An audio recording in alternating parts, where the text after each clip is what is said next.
또 이르시되 하나님의 나라는 사람이 씨를 땅에 뿌린과 같으니 그가 밤낮 자고 깨고 하는 중에 씨가 나서 자라되 어떻게 그리 되는지 알지 못하느니라. 땅이 스스로 열매를 맺되 처음에는 싹이요 다음에는 이삭이요 그 다음에는 이삭의 충실한 곡식이라. 열매가 익으면 곧 낯을 대나니 이는 추수대가 이르렀음이라. 읽고 계시죠? 네. 또 이르시되 우리가 하나님의 나라를 어떻게 비교하며 또 무슨 비유로 나타낼까? 겨자씨 한 알과 같으니 땅에 심길 때에는 땅 위의 모든 씨보다 작은 것이로되 심긴 후에는 자라서 모든 풀보다 커지며 큰 가지를 내나니 공중의 새들이 그 그늘에 깃들을 만큼 되느니라. 예수께서 이러한 많은 비유로 그들이 알아들을 수 있는 대로 말씀하며 가르치되. 다 같이 읽겠습니다. 비유가 아니면 말씀하지 아니하시고 다만 혼자 계실 때에 그 제자들에게 모든 것을 해석하시더라. 아멘. 네, 여러분들이 월요일부터 이제 말씀을 보시면 마가복음이 지금 매우 중요하게 반복해서 진술하는 하나의 내용이 있습니다. 근데 이게 지금 우리 인생에 얼마나 중요한지를 아셔야 돼요. 그러면 지금 마가복음이 반복적으로 우리에게 좀 계속해서 설득하는 내용이 뭐냐? 자꾸 하나님의 말씀을 씨에 비유한다는 거예요. 씨에. 그냥 넘어갈 수 없죠. 하나님의 말씀을 비유할 수 있는 게 얼마나 많겠어요, 이 땅에. 근데 이상하죠? 하나님께서 그 많은 것들 중에 하나님의 말씀은 이와 같아 라고 할 때 자꾸 하나님의 말씀이 씨와 같다 라고 하시는 거예요. 그러면 우리가 한번 제일 먼저 묵상해 봐야 될 게 뭐냐면, 저는 이제 이런 거예요. 뭐냐면 지금 이제 우리가 사는 시대가 얼마나 이제 복되냐면, 이 씨의 비유, 이게 이 씨라는 것의 신비를 그 당시에는 다 알지 못했다라는 거죠. 근데 이 계시의 점진성이 뭐냐면 계속해서 시대가 가면 갈수록 이 씨라는 것에 대한 정보가 우리에게 너무 밝게 알려지면서 이 계시가 더 드러나는 거예요. 그러니까 이런 거죠. 예수님이 씨라는 것을 통해 설명하고 싶으신 이 씨와 하나님 말씀의 이 관계성이 뭐냐라는 거예요. 근데 제가 이제 오늘 이제 설교를 하면서 저는 지금 이 말씀이 굉장히 저를 이제 두근거리게 하거든요. 왜냐? 이런 겁니다. 제가 이제 작년 후반부터 저는 이제 제가 이제 목회가 이제 많은 흐름이 좀 바뀌고 있다는 느낌이 들었어요. 근데 그 중에 이제 하나가 뭐냐면, 올해 이 느낌이 더 확실해지는데, 제가 이제 목회를 할 때 처음에 2년이 어떤 느낌이었냐면, 이건 저의 지극히 개인적인 주관적인 느낌이에요. 저 혼자 그렇게 느낀 거예요.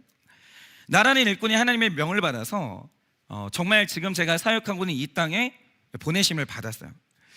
그런데 이제 그때 이제 제가 이제 느꼈던 느낌이 뭐냐면, 이 땅은 내가 짓고 싶은 농사를 짓기에는 아직 적합하지 않은 땅이구나, 아직 내가 해야 될 일이 많구나라는 걸 느꼈어요. 그래서 2년 동안, 그러니까 원래 그러려고 했던 건 아닌데 그렇게 됐어요. 그러니까 2년 동안 뭘 했냐면 계속 딱딱한 땅을 파서 갈아엎었어요. 그러다가 이제 돌을 만나면 이제 골라서 이제 버리고, 이렇게 농사를 지어보지도 못하고 땅을 갈아엎는 것만 2년을 했어요. 이걸 터다지기라고 해요. 이게 저는 해야 된다는 건 알았는데 이게 2년씩이나 걸릴 줄은 몰랐어요. 정말 아무것도 못해서 그냥 털을 다지기만 한 거예요. 그리고 이제 3년째부터 이제 씨를 뿌리기 시작했는데, 이 구간이 저는 제일 힘들었어요. 싹을 내기 위해서 뜨거운 날 계속해서 물을 대는 거예요. 그러니까 이 물을 대는데 쉬면 안 돼요. 어떻게든 내가 물을 대야 되는 거예요, 계속. 그리고 이게 참 힘든 게 뭐냐면, 말씀을 이제 전하잖아요. 그러면 잡초가 또 있는 거예요. 그거 뽑아내고. 말씀을 전하잖아요. 그럼 잡초가 또 있는 거예요. 그러니까 제가 이제 말씀을 전해요. 구속사의 말씀을 전하면 여기서 반박이 오는 거예요. 그거 뽑아내고. 구속사의 말씀을 전하면 또 여기에 또 누가 다른 걸 심는 거예요. 그걸 뽑아내고. 근데 이 뽑아도 계속 잡초가 있으니까 쉬지 못하고 계속 뽑았던 것 같아요. 분명히 지난주에 목사님 이건 무슨 뜻이에요? 이게 말이 돼요? 라고 해서 설명을 해줬어요. 다음 주에 오면 그 질문을 또 하는 거예요. 그러니까 이거를 계속 뽑았어요. 그러다가 이제 싹이 나서 자랄 것 같으면 폭풍이 와요. 그러면 이제 비를 맞으면서 비닐하우스 무너지지 말라고 계속 붙들고 있는 거예요. 하여간 그 시간을 4년을 보냈던 것 같아요. 근데 이제 그 시간이 지나고 나니까 제법 훌륭한 곡식이 나타나기 시작했는데, 최근에 이제 제 느낌이 뭐냐면, 이제 추수가 시작된다. 이게 7년 걸리는구나. 그러니까 올해부터 갑자기 이제 드는 느낌이 뭐냐면 추수가 시작되고 있다는 느낌을 제가 받는 거예요. 그래서 지금 씨를 뿌리는 자는 반드시 열매를 보게 된다고 하셨는데, 월요일부터 시작되는 이 말씀이 저에게는 손에 잡히는 게 없지만 믿음으로 선포하는 말씀이 더 이상 아니에요. 저는 지금 이게 지금 내가 느끼고 있고 내 손에 쥐고 있는 열매를 근거로 이 말씀이 100% 오르신 하나님의 말씀이라고 제가 지금 확인하는 중이기 때문에 이 말씀에 대한 느낌이 인생 그동안 느꼈던 그 느낌, 어느 느낌보다 달라요.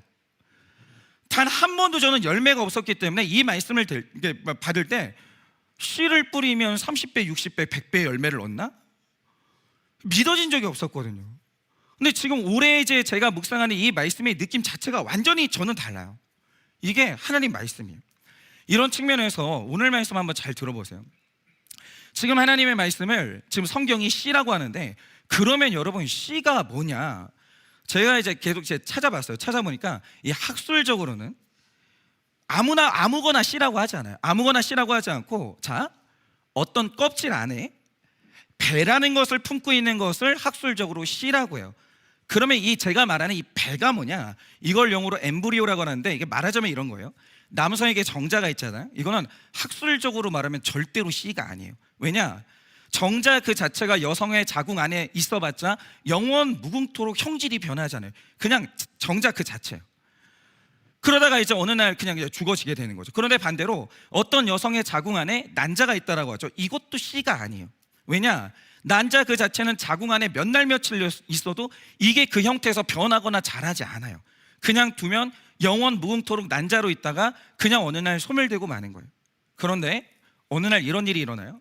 어떤 난자 안에 정자가 진입을 해서 결합하는 사건이 일어나게 되는데, 그 순간 신비하죠. 이 작은 수성체 안에 어떤 생명을 자라게 하는 생명의 싹, 이걸 학술용어로 배라고 그래요. 엠브리오, 배라고 그래요. 그런데 이 난자와 정자의 결합으로 생겨난 이 배가 장차 무엇으로 자라느냐? 놀랍게도 이게 사람이 돼요. 이게 사람이 돼요. 그래서 우리는 특별히 이것을 배아라고 하는데, 이 배아의 한자 뜻이 뭐냐면 사람이 되는 싹, 이게 한자의 뜻이에요. 사람이 되는 싹. 요 눈에 보이지 않는 작은 생명을 품은 씨 있죠. 요게 사람 돼요. 요게 사람 돼요. 그러니까 어떤 것 안에 생명을 만들어내는 이 배가 있다. 이 배를 더 정확히 이야기하자면 생명의 설계도예요. 그대로 자라요. 그대로. 만약에 어떤 작은 것이 그것을 품고 있다, 우리는 그것을 씨라고 하거든요. 그런데 이 씨가 얼마나 신비하냐면 이게 명백하게 살아있어요. 이게 명백하게 살아있는데 특정 조건을 만날 때까지는 완벽하게 움직임이 멈춰있어요. 그러니까 지구상의 어떤 생명체도 이런 비슷한 형질을 가진 게 없어요. 이 씨가 엄청나게 특이한 거예요. 여기 안에, 그러니까 요만한 씨가 나중에 3m짜리 나무로 자라는 거예요. 어마어마한 생명력을 가지고 있거든요. 근데 중요한 게 뭐냐면 특정 조건을 만날 때까지는 이 어마어마한 생명이 딱 멈춰 있어요. 아무 일도 안 해요. 그런데 어떤 생명도 이런 특징을 가지고 있지는 않거든요. 그런데 씨는요, 분명히 생명인데 땅을 만나기 전까지는 어떤 움직임도 없이 그대로 멈춰 있어요. 그러다가 생명의 배를 담은 씨가 자궁을 만난다든지 기름진 땅을 만나는 그 순간 갑자기 두근하고 움직이기 시작해요. 팍 하고 움직이기 시작해요. 그리고 나서 이게 껍질을 뚫고 무섭게 자라기 시작하는데, 한번 자라기 시작하면 뒤로 후퇴하지 않아요. 이 생명의 움직임은 내가 원하는, 그러니까 이 설계도가 이제 예정해 놓은 이 열매를 맺을 때까지는 무조건 전진을 해요. 이 열매라는 결과를 내야만 그 움직임이 멈춰요. 그러니까 이 씨는요, 현재 확인한 바 3000년이 지나도 안 썩어요. 이 씨가 얼마나 특이하냐면 우리 위액이 그 질긴 고기를 녹여내거든요. 뼈를 녹여요. 문제는 뭐냐면 씨를 못 녹여요. 이게 소멸을 안 하는 거예요. 근데 이 3000년이 지나도 안 썩고 때를 기다리는데, 그러다가 3000년이 지났던 이 씨가 좋은 땅을 만나는 순간 3000년 전에 씨도 열매를 맺는 거예요. 그런데 이 성경이 말하는 게 뭐냐? 말씀이 이 씨의 특징을 가진다라는 거예요. 그런데 자, 오늘 우리가 이 씨는 좋은 땅을 만나기만 하면 멈추질 않아요. 반드시 열매를 맺고야 말아요. 그래야 멈추는 거예요. 그런데 여러분이 이제 오늘 읽은 본문에서 핵심이 되는 내용이 하나 있어요. 그게 뭐냐면 그게 27절인데, 그 중에서도 가장 중요한 말이 뭐냐면 씨가 좋은 땅과 결합하면 밤낮으로 자라요. 안 쉬어요. 계속 자라요. 그런데 어떻게 그렇게 되는지 알지 못한다라고 해요. 이 알지 못한다라는 표현이 굉장히 중요해요. 그러니까 월요일부터 계속되는 비유에서 가장 중요한 건 뭐냐면 재밌게도 모른다는 거예요. 먼저는 이런 거죠. 우리가 월요일과 화요일 본문을 먼저 봤는데 여기에서 먼저 말한 게 뭐냐? 씨가 열매를 맺기 위해서는 땅이 중요하다라는 거예요. 그러니까 씨 안에는 어마어마한 생명의 힘이 있는데 그 씨가 길가에 뿌려지면 그냥 씨예요. 아무 의미가 없어요. 그런데 이것이 좋은 땅에 뿌려지면 30배, 60배, 100배의 결실을 맺는다라는 거죠. 그런데 이 땅에 대해서도 중요한 게 이거예요. 그게 뭐냐? 실제로 이렇게 문자적으로 땅은요, 딱 보면 어디가 안 좋은 땅이고 어디가 좋은 땅인지 알죠. 색깔만 봐도 아는 거죠. 아는 거예요. 그런데 중요한 사실이 뭐냐면 이 땅이 사람의 마음을 비유하잖아요. 근데 이게 문제인 거예요. 그러니까 실상 사람을 겉으로 보면 다 좋아 보여요. 만나가지고 좋아 보이지 않는 사람은 아무도 없어요. 결혼 왜 해요? 좋아 보이니까 결혼을 하는 거죠. 그런데 실상 사람의 생명의 좌소가 그 마음에 있는데 사람 안에 있다는 그 마음이 좋은 마음인지 악하고 나쁜 마음인지는 알 방법이 있을까요? 없을까요? 그걸 아는 건 불가능해요. 성경을 보면 사람의 마음을 보는 건 하나님의 고유의 영역이에요. 이 세상에 아무도 사람을 꿰뚫어 보는 눈을 가진 사람은 존재를 안 해요. 그래서 배신이 존재하는 거예요. 절대 몰라요. 인간의 마음속에 어떤 것이 있는지 그걸 아는 눈을 가진 사람은 절대로 없다라는 거예요. 심지어 그 마음의 주인인 나 자신도 내 마음이 말씀 받기 좋은 밭인지 아닌지를 몰라요. 그 증거가 뭐냐? 제가 반전 하나 알려드릴까요? 처음 예수님에게 12명의 제자들이 모였습니다. 그러면 처음에 사람들한테 제일 먼저 인정받았던 제자는 누구였을 것 같으세요? 누구냐면 가룟 유다예요. 그 증거가 뭐냐? 무릇 그 조직의 돈주머니는 가장 믿을 만한 사람한테 맡기게 되는데, 예를 들어서 이제 달란트의 비유를 보면 주인이 가장 많은 돈을 맡기는 종이 누구냐? 충성되고 주인이 신뢰하는 종이에요. 그래야만 돈을 맡기는 거예요. 왜요? 모든 문제의 시작이 돈이기 때문에. 그런데 이 12제자들이 그날 고민을 하다가 자기 조직의 돈주머니를 누구에게 맡겼어요. 그게 누구였냐? 그 가룟 유다였어요. 왜냐? 유다가 겉으로 보면 굉장히 정확해요. 원칙적이에요. 말을 할 때 뭐라고 하는 줄 아세요? 이거 가난한 사람한테 나눠주면 될 걸 왜 향수를 그렇게 뿌렸냐? 이걸 팔아서 가난한 사람들한테 나눠줬으면 얼마나 좋았겠냐? 말을 이렇게 해요. 말을 이렇게 해요. 누가 봐도 이 사람이 정직한 사람이에요. 그리고 예수님을 진짜 열심히 사는데 얼마나 열심히 사냐면 자기가 며칠을 따라다니는지 정확히 계산할 정도로 열심히 따라다녔어요. 그러니까 이 가룟 유다가 제일 먼저 이제 인정을 받아가지고 그 사람한테 12제자가 돈주머니를 맡겨요. 그런데 나중에 밝혀진 사실이 뭐냐? 사실 유다의 마음이 도둑이었던 거예요. 그걸 전혀 몰랐어요. 그리고 그 마음은 예수님 옆에서 말씀을 그렇게 들었는데 말씀이 전혀 들어가지 않은 악한 땅이었다라는 거예요. 그러니까 저도 이게 신비해요. 제가 목회를 해보면요, 기대했던 사람한테 열매가 없어요. 그러니까 제가 이제 올해가 이제 한일교회 목회 8년 차인데 그냥 스스로 인정을 했어요. 내가 사람 보는 눈이 없다. 그러니까 내 생각하고 다르다. 그러니까 기대했는데 열매가 없어요. 근데 전혀 기대하지 않았던 사람한테 뜬금없는 열매가 나요. 정말 나 사람 보는, 그러니까 사람의 마음에 뭐가 있는지를 모르겠어요. 왜냐하면 나도 내 마음에 뭐가 있는지 모르겠거든요. 그러니까 이 하나님이 하시는 일의 특징이 뭐냐면 성령이 호련히 오세요. 그런데 이 호련히의 뜻이 뭐냐면 성령님이 분명히 언젠가 우리 안에 임하셨는데 그게 언젠지 아무도 몰라요. 왜냐하면 성령님이 임하실 때 분명히 오시는데 호련히 와요. 알 방법이 없어요. 그리고 어떤 사람의 마음이 옥토냐 아니냐 이걸 알 방법이 있냐? 없어요. 그리고 말씀이 어느 날 어떤 방식으로 그 사람 안에서 폭발하냐, 어떤 계기를 통해서 어떤 그 경로를 통해서 이 말씀이 심겨졌고 언제 폭발하냐 그것도 몰라요. 그러니까 공식이 없어요. 공식이 전혀 없어요. 어느 날 갑자기 들었던 말씀이 어느 날 생각나요. 그냥 말씀은요 어느 날 생각나요. 그리고 어느 날 들었던 그 말씀이요 무럭무럭 자라고 있다는 걸 확인하게 되는데 내가 믿음이 있었네?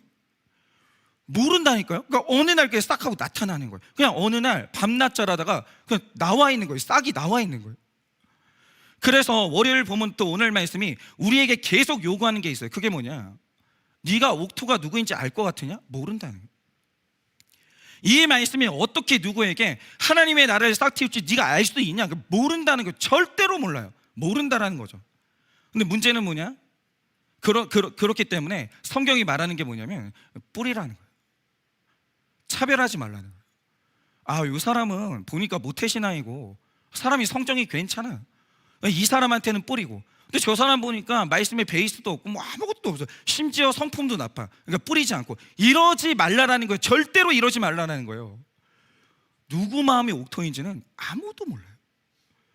그리고 이 말씀이 누구 마음속으로 들어가서 어마어마한 열매를 맺게 될지 아무도 몰라요. 그러니 성경이 말하는 게 뭐냐? 뿌리라는 거예요. 어떤 상황이 와도 어떤 사람을 만나더라도 절대로 두려워하지 말고 뿌리라는 거예요. 뿌리라는 거예요. 그런데 이제 중요한 게 이거예요. 그게 뭐냐면, 뿌리는 게 쉬울 것 같으세요? 여러분 생각에는 누굴 만나도 내가 뿌린다, 이게 될 것 같으세요? 제가 사역을 해보고 아마 저랑 같이 이 사역을 해보신 분들은 알 거예요. 세상에서 제일 어려운 게 뭔지 아세요? 말씀 뿌리는 거예요. 왜냐? 생각을 해보세요. 예수님이 살아생전 마지막 날 겟세마네 동산에서 기도하고 계셨어요. 근데 어떤 상황이 몰아닥쳤냐? 갑자기 예고도 없었어요. 칼과 몽둥이를 든 군사들이 오더니 예수님을 결박해요. 그런데 그때 베드로의 가슴에는 칼이 있었거든요. 그러니까 당연히 베드로가 칼을 휘두르는 거예요. 왜냐? 상대가 칼하고 몽둥이를 들었잖아요. 내가 이걸 어떻게 이길 거예요? 그 상황에서는 누구나 다 칼을 휘둘렀을지도 몰라요. 그런데 이때 예수님이요, 막 정신없이 칼을 휘두르는데 자기가 어떻게 휘두르는지 모르니까 사람 귀를 베버리는 거예요. 얘 완전 정신이 없어요. 막 칼을 휘두르는 거예요. 막 휘두르는 거예요. 근데 갑자기 예수님이 그 상황에서 베드로를 딱 잡아요. 그리고 하신 게 뭐냐? 말씀을 뿌리는 거예요. 야, 우리가 어떻게 도망갈까? 이게 아니에요. 야, 이 사람들 지금 왜 그러냐? 네가 좀 설득 좀 해봐. 이게 아니에요.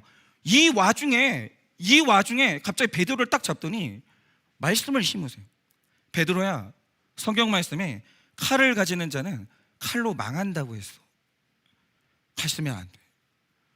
이게 예수님이 갑자기 한 말이 아니라 이게 율법이에요. 베드로가 막 칼 든 사람들이 나를 붙잡고 있고 베드로는 막 이러고 있는데 그 와중에 예수님이 뭐 하시냐면 말씀을 심는 거예요. 칼이 아니야. 그럼 망해. 그리고 이 와중에 말씀을 뿌리셨는데, 여러분 이 상황에서 말씀 뿌리는 게 쉽다라고 생각하세요? 대부분의 사람들이요, 그걸 못하는 거예요. 이 상황에서 말씀을 말하는 게 맞나? 아니, 이 상황에서 지금 또 성경 말씀을 말하는 게 맞나? 그러다가 욕을 먹기도 하고, 어디서 처방을 하냐, 어디서 정답을 말하냐, 이런 얘기 막 듣기도 하고. 그래, 엄마는 그게 문제야. 내가 답을 원하지 말끝마다 말씀이냐고 이렇게 조롱도 당해요. 그럼 이런 와중에서 진짜 꿋꿋하게 있잖아요. 말씀을 심는 게 쉬운 줄 아십니까? 대부분의 사람들이요, 그걸 못해서 열매가 없어요. 그걸 못해서 열매가 없는 거예요. 주님은 어떤 상황이어도 뿌리면 반드시 건 열매를 맺어라고 하는데, 우리 문제가 뭐냐? 뿌리지를 못하는 거예요. 그래서 옥토는 분명히 있는데, 씨도 능력이 있는데 믿음이 없어서 뿌리지를 못하니까, 심지 못하니까 열매가 그래서 없는 거예요. 여러분 한번 생각을 해보세요. 여러분의 인생의 위기의 순간에 여러분이 남에게, 나에게 말씀을 뿌려본 적이 몇 번이나 계세요? 결정적인 순간에 여러분이 말씀을 뿌려본 적이 몇 번이나 계세요? 없는 거예요. 그런데 왜 연약했던 주님의 교회가 오늘날 중국보다 크고 인도보다 커졌어요? 어떤 상황에서도 예수님은 말씀의 능력을 확신하고 말씀만 뿌렸어요. 정말 말씀만 뿌렸어요. 내가 십자가에 달려서 죽어가는 그 와중에 내가 부활해 또 말씀 뿌리는 거예요. 나의 죽음으로 너희가 산다라는 거예요. 그러니 슬퍼하지 말라라는 거예요. 또 말씀 뿌리는 거예요. 위로를 안 했어요. 말씀 뿌리는 거예요. 그런데 이 뿌려진 말씀이 얼마나 무섭냐면, 이게 한번 딱 심어지는 순간 가열차게 자라기 시작하더니 하나님의 교회가 전 세계에서 가장 큰 세력으로 자라난 거예요. 제가 요즘에 저는 그랬어요. 그러니까 사실은 한일교회 이제 5년차 때까지도 뿌렸죠. 목사니까 뿌렸죠. 뿌리는데 사실은 이게 어떤 열매를 맺을 것인가 라는 건 잘 몰랐어요. 근데 저는 요즘에 좀 무서워요. 말씀이 제일 무서워요. 말씀이 제일 강력해요. 이 말씀의 위력을 경험하는 게 뭐냐면, 저는 이제 이런 거예요. 제가 목회를 하면서 부목사 시절부터 담임 목사 돼서, 그냥 목사는 사람 만나는 직업이잖아요. 여러 사람 만났죠. 근데 사실 교회가 지금 이제 현대 교회가 되게 좀 문명화돼 있고 굉장히 교양들이 다 있기 때문에 사실 목사로 살면서 교회 안에서 대놓고 저를 핍박하는 성도는 사실 저는 만난 적은 없어요. 그냥 만약에 이제 제가 조금 싫다, 너무 싫다 그러면 약간 좀 차갑게 대하거나, 그게 아니면 저랑 안 마주치거나, 아니면 뒤에서 험담을 했을지언정 대놓고 제가 막 제 보는 앞에서 핍박을 한다? 그런 거는 저는 경험을 해본 적이 없거든요. 근데 제 인생에서 아직까지는 이게 처음인 것 같은데, 너무 나를 당황스럽게 핍박하는 존재를 저는 이제 내 담임 목회진 한일교회에서 내 인생 처음으로 만났는데, 이게 또 너무 당황스러웠어요. 근데 이제 예배 시간이니까 누군지는 말씀드릴 수는 없어요. 근데 정길재 집사님 왔어요 오늘? 아니, 그분이란 소리가 아니에요. 그냥 왔냐고요. 궁금해서. 어디 계세요? 아니, 그냥 그래. 갑자기 생각나가지고. 여튼 이제 이런 거예요. 뭐냐면 그분이 누군지 우리 아무도 몰라. 아무도 모르는데, 그분이 거기 있어요? 무슨 억하심정이 있어서 언제부터 그랬는지 잘 모르겠는데, 일단 제가 이제 설교를 딱 하잖아요. 주일날 이제 설교가 딱 끝나고 나면 일단 아내를 앉혀놓고 이 설교가 왜 논리적으로 말이 안 되는지를 계속 얘기를 해요. 화를 내면서. 그리고 사람들이 명절에 모일 때마다 그 엄마가 다 얘기해 줬어. 어때? 명절에 모일 때마다 계속 얘기를 하는 거예요. 너무 이상하다고. 그러면서 이제 반박을 하는데, 그럼 교회 안 나오면 될 거 아니냐고요. 교회는 꼬박꼬박 나와요, 주일날. 그러면서 예배 시간에 뭘 하냐, 다리 꼬고 삐딱하게 앉아가지고 귀에 이어폰을 딱 꽂고 계속 게임을 하거나 영상을 보는 거예요. 그럼 그 주변에 있는 사람이 신경 쓰여가지고 예배를 못 드리는 거예요. 근데 나는 그거 아세요? 여기 설교하고 있잖아요. 다 보여요. 설교하는 동안. 근데 꼭 있잖아요, 이게 뭐냐면 얼굴도 보면 있잖아요, 다 면적이 다 괜찮은데 점 하나 나잖아요. 그것만 보여요. 그러니까 예배 드리다가 조는 사람 하나 있잖아요. 그 사람만 계속 보이는 거예요. 그런데 이거는 자는 것도 아니고 다리 꼬고 앉아가지고, 그것도 여름에 또 반바지 뭐 하여튼 간에 이게 다리 꼬고 앉아가지고 삐딱하게 앉아가지고 계속 뭘 하고 있으니까 그것만 보이는 거죠. 얼마나 힘들었겠어 설교하는 게. 어느 날은 이게 보는 게 너무 괴로우니까 그런 생각을 하는 거예요. 엘리 대제사장은 의자에 앉아있다가 이게 의자가 부러지면서 목이 부러져 죽었는데, 왜 저 인간 의자는 왜 안 부러지나? 내가 쓸데없이 튼튼한 의자를 샀나? 이게 너무 괴로운 거예요. 너무 괴로운 거. 그러면서 저는 그런 생각이 드는 거죠. 설마 저 사람 마음에 말씀이 심기겠나? 저 사람은 하나님이 날 겸손하기 위해서 보낸 내 옆구리 가시다. 그리고 주님 오시는 날 그 가시는 빠지고 하나님 지옥불에 던진다. 이런 심정으로 견뎌나갔어요. 이런 심정으로 견뎌나갔어요. 근데 저는 이제 이분 안에 말씀이 심긴다, 그런 생각은 해본 적이 없는 거죠. 근데 진짜 어느 날 그냥 참 그 한일교회를 목회하면서, 우리 교회는 고난이 있으면 와요. 그리고 이제 해결해야 될 죄가 있으면 오는 아둘람 공동체이기 때문에 진짜 여러 가지 고난을 만나봤는데, 저는 이제 과장이 아니라 정말 이 가정이 산산조각나기 직전인 홍수 같은 고난이 밀려온 거예요. 진짜 저도 이 가정이 흔적도 없이 사라진 줄 알았어요. 근데 이 고난이 너무 크고 강하고 너무 아프니까 이 집사님이 갈 데가 없는 거예요. 울면서 이제 저를 찾아온 거예요. 여러분 잘 보세요. 이럴 때 인생의 위기의 순간에 하나님의 나라를 보시려면 그때 인본주의로 가면 큰일 나는 거예요. 그러니까 정말 사람 잘 만나야 돼. 이때 진짜 인본주의로 가냐, 누구 하나가 말씀을 심어주냐, 여기에 따라서 인생 완전히 달라져요. 사람 살리려면 이때 생명의 능력이 있는 하나님의 말씀을 절박하게 심어야 돼요. 왜냐하면 말씀만 살려요. 말씀만.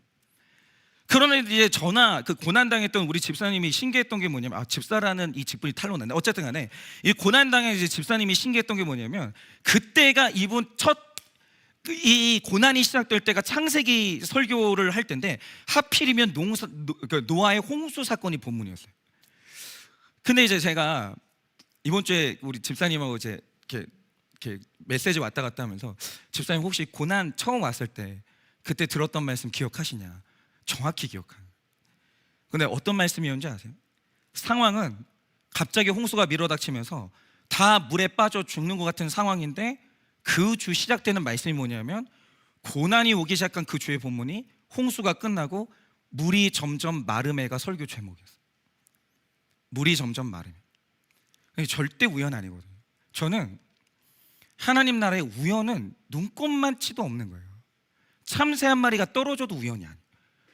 그런데 이분이 고난당하는 그 첫 주에, 근데 설교 내용이 뭐냐면 물이 점점 마름해가 그게 설교 제목이었어요. 그래서 제가 긍정의 힘이 아니라 보이는 게 없는데, 보이는 거는 완전히 홍수가 나가지고 다 죽게 생겼는데, 말씀이 그러니까 말씀 심는 거예요. 집사님, 하나님이 세상을 덮었던 물도 마르게 하신대요. 이 물 마를까 싶었는데 이 물이 마른대요. 그러니 징계의 시간을 잘 보내셔야 되고 선하게 가야 된다고. 이 물은 반드시 마른다고. 마를 때 동안 집사님은 거기 갇혀가지고 이 고난에 갇혀서 반드시 그 시간을 잘 보내야 된다고 그렇게 말씀을 심은 거죠. 근데 우리 집사님이 처음에는 이제 고난이 이제 힘드니까 순종을 했는데, 문제는 이제 고난이 길어질 때, 그때 인내가 없으면 이때부터 힘들어지기 시작해요. 이 고난이 길어지니까 저에게 막 분노를 하기 시작하는 거예요. 목사님 분명히 얘기했죠. 물 마른다면서요. 말랐어요?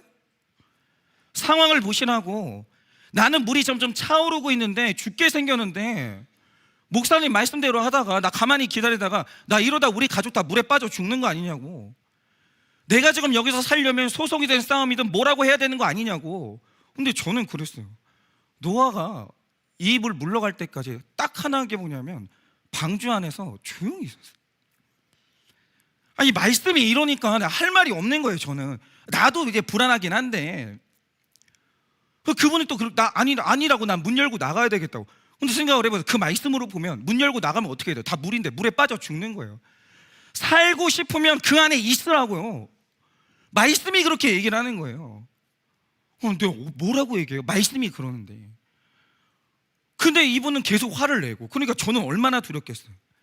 이러다가 정말 뭐가 잘못되면 그 원망을 내가 다 들어야 되는데. 그래서 저도 그러면 집사님 하고 싶은 대로 하시라고 그렇게 회피하고 싶은데, 말씀만 펴면 그게 아닌 거예요. 땅이고 드러난다는 거예요. 무지개가 뜬다는 거예요. 죽겠는 거예요 정말. 그러면 저는 어쩔 수가 없죠. 말씀이 그러니까 지금 말씀을 심는 거예요. 집사님 이번 주 말씀에 뭐라고 그랬냐. 그럼 나중에는 이번 주 말씀 얘기만 나와도 히스테리를 부리는 거야. 그만 좀 하라고 좀. 그럼 어떡해요? 내가 할 일이 그거밖에 없는데. 말씀을 심는 거예요. 집사님 이번 주 말씀을 보니까 땅이 드러났대요. 집사님 무지개가 떴대요. 절대 혈기 내면 안 돼요. 절대 혈기 내면 안 돼요. 싸움으로 가면 안 돼요. 그러면서 계속 심는 거예요. 집사님 수치 드러내면 안 돼요. 노아의 아들들을 보세요. 아버지의 수치를 드러냈다고 어떻게 됐냐고. 아버지의 수치를 덮어준 아들이, 그 아들이 축복받았다고.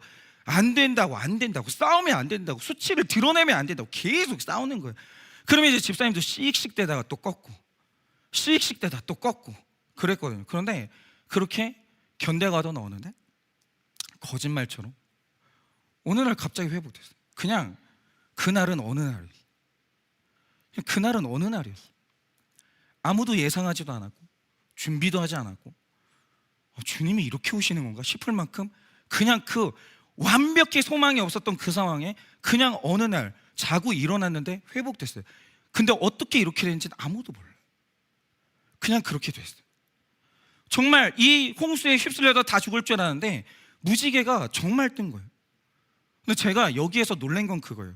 나를 가장 힘들게 했던 그 사람의 마음이 난 옥토일 줄은 몰랐어요. 하나님의 말씀 씹으려고 준비한 하나님의 옥토라는 사실을 나는 몰랐어요. 그런데 그 옥토에 어느 날 하나님 말씀이 심겨지자 이미 하나님의 말씀을 잘하고 있었죠. 근데 어느 날 이게 팍 하고 푸른 씨가 올라오는, 그리고 그 인생과 이 가정에 하나님의 나라가 임하는 광경을 받고, 그날 말씀이 얼마나 무섭고 말씀이 얼마나 정확하고 말씀의 능력이 얼마나 거대한지를 그날 처음 본 거예요. 이야, 하나님 말씀 정확하다. 진짜 하나님 말씀 정확하다. 나는 할 말이 없어가지고, 제가 법지식이 뭐가 있어요?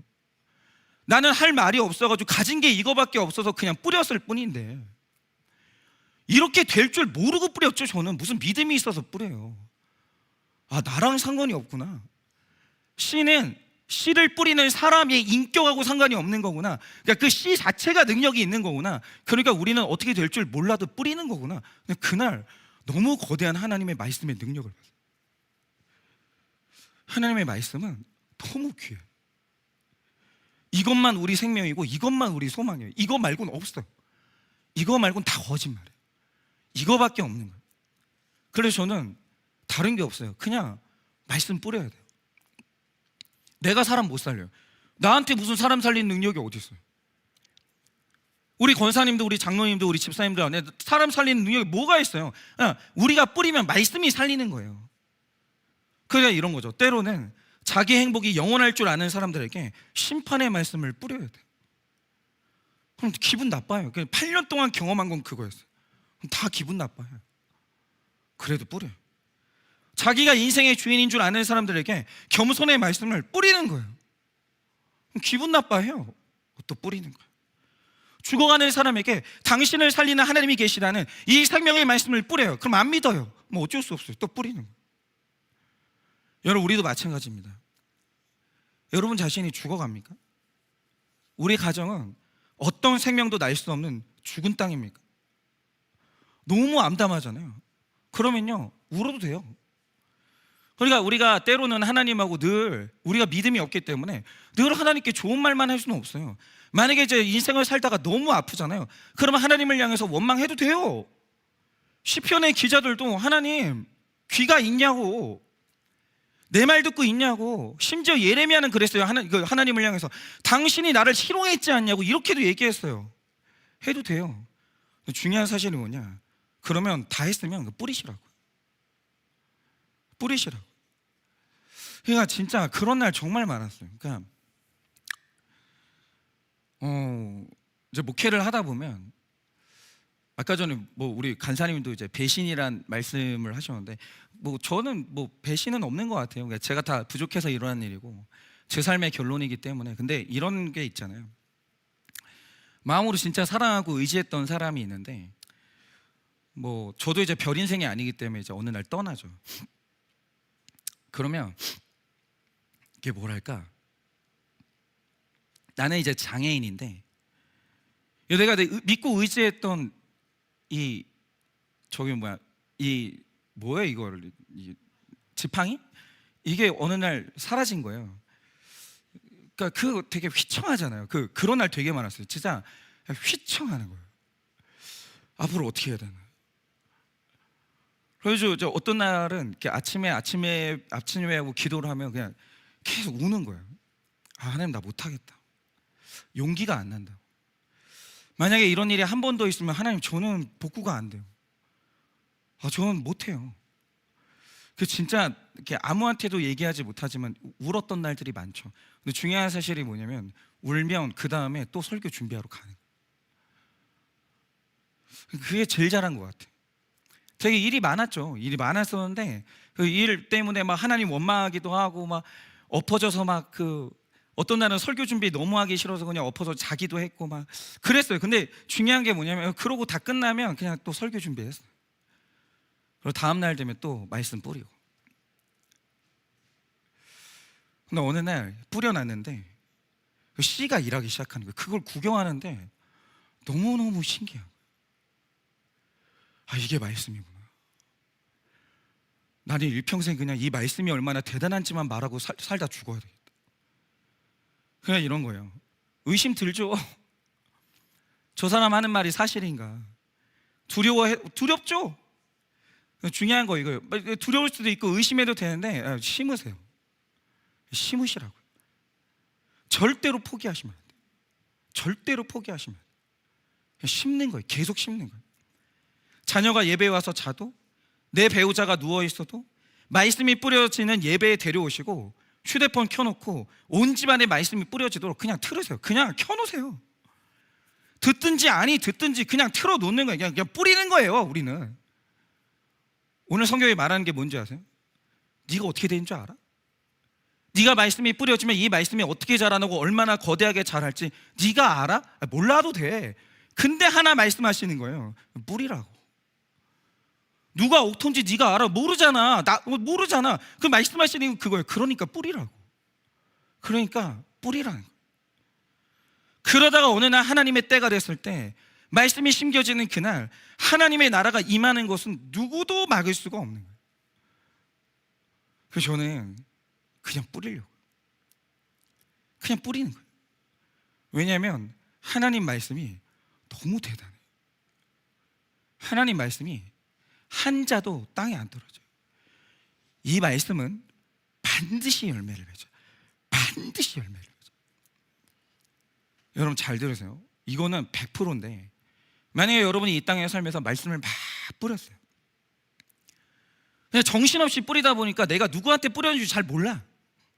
어떻게 뿌렸는지도 몰라. 그 사람이 어떻게 되는지도 몰라. 일단 막 뿌렸어요. 뿌렸는데 100% 확신하는 게 있어요. 만약에 여러분이 천국 가잖아요. 말씀 뿌렸으면 반드시 그 사람 만나요. 당신 때문에 구원받았다. 내가 당신이 뿌렸던 그 말씀 듣고 내가 구원받았다. 반드시 그 일은 일어나요. 왜냐하면 말씀은 너무 큰 능력이거든요. 이 씨는, 이 말씀이라는 씨는 열매를 안 맺고는 그 움직임이 멈추질 않아요. 반드시 열매를 맺고야 마는 거예요. 말씀 심으세요. 포기하지 마세요. 그래서 오늘도 내 마음에 이 말씀 믿고 내 마음의 말씀을 뿌리고 나의 절망스러운 상황과 나의 절망스러운 나의 가정 가운데 말씀을 부지런히 뿌려서 아름다운 열매를 따내는 여러분과 제가 되어지기를 예수님의 이름으로 축원합니다.